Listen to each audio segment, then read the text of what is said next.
Well, everybody, the latest Omicron COVID variant prompting new travel restrictions and warnings all around the world. Here in New York, Mayor-elect Eric Adams will join Mayor Bill de Blasio for his daily briefing. They're expected to address growing concerns about that variant. Yeah, and we're going to be monitoring that as it happens in this 10 o'clock hour. Everybody's set to get underway in just a few moments. In the meantime, Dr. Anthony Fauci says any talk of a complete lockdown may be a bit premature.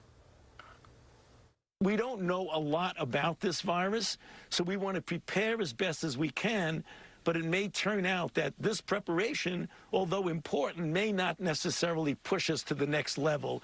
People talking about lockdowns, people talking about that. Let's see what the information that we're getting in real time tells us, and we'll make decisions based on the science and the evidence the way we always do. The latest strain, which was first discovered on November 8th in South Africa, continues to spread to about a dozen countries. So joining us this morning is Dr. Shereef Elnahal, the CEO of University Hospital in Newark, to help us understand this new variant and how it works exactly. Good morning, Dr. Elnahal. Thanks so much for joining us. Good morning. Thanks for having me. So tell us what you know so far. What is the latest count of people who've been infected with this Omicron variant? Well, we don't have an exact number, but I can tell you that we have several dozen people in the country of South Africa and surrounding areas that have already been infected with Omicron. And we have people around the world who are travelers who've since been discovered and detected, most recently as of last night in North America, 2 cases in Canada. So the number keeps growing and will continue to grow as we learn more about this disease. Okay, so we've been talking about this all morning long, and it's what everybody wants to know. You're in very close contact with the governor's office in New Jersey. How is the state of New Jersey, for example, preparing for this new variant with the limited information that you do know? That's right. As the public state hospital here, we are in close coordination, and I know the state is preparing as diligently as possible. The White House COVID response team is also on top of it, already communicating with states and with critical public healthcare assets across the country. And so what's happened already is that there's been a shutdown of travel from South Africa and several countries in Southern Africa to many places in the world, mostly in the West. At the same time, South African scientists are cooperating very diligently by sharing many samples, the genomic sequences, the genetic code, if you will, of the viruses, so we can be prepared and find out more. Yeah, and just this morning, Japan also is now closing down travelers from entering that country. Just quickly, as of right now, do researchers know what makes the Omicron strain so different from the Delta variant that came preceding it? We actually already have a lot of information on that in terms of how the virus looks. So just for some context, the Delta variant has about 10 critical mutations in what's called the spike protein, the actual area of the virus that does the business of infecting your cells. By contrast, the Omicron variant has over 30 of those mutations on average. And so what one South African scientist described it as sort of the greatest hits of many of the concerning mutations we've seen so far, and other variants all concentrated in this one variant. Right. So how, for example, in New Jersey and at your specific hospital, doctor, would you be able to test for this and look out for it to know if it even did arrive here?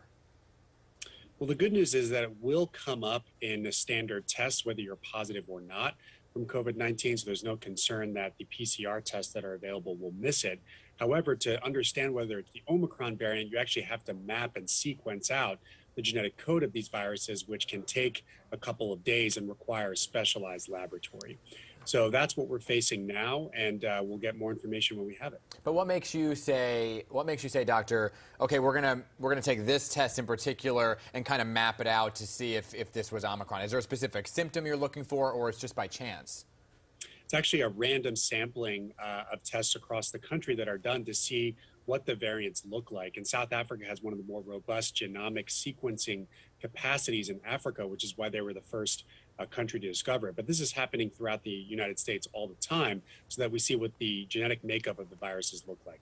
So people that have already gotten the vaccine, the COVID vaccine, does this vaccine that we have so far protect us against this new variant?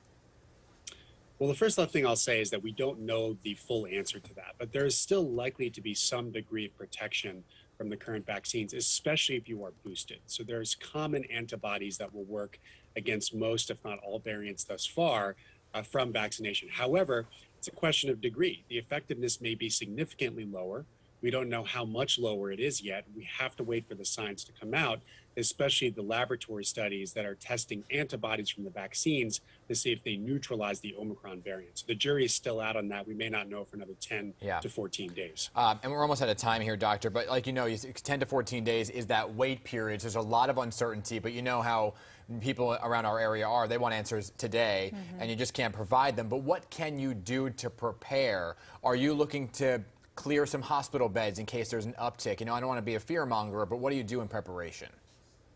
We are constantly looking at our surge plan and updating it. Right now, we're seeing what criteria we will use to potentially stop elective surgeries if we need to, again, in the context of this Omicron variant. But the most important thing everybody can do is to get your booster. Every adult in this country is now eligible for a booster. Months after Pfizer and Moderna, 2 months after Johnson & Johnson.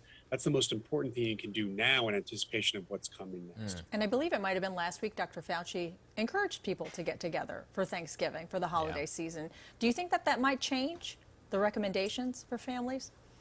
It might, depending on how much we're seeing this spread in South Africa and other countries, and whatever the scientific outcomes are in terms of how severe this variant is, and of course, whether it's detected in the United States. So again, jury's still out. Give us 10 to 14 days as a scientific community. Of course. Dr. Elnahal, always appreciate you. You make everything sound in a way that everybody can understand. So appreciate you being here, okay? My pleasure.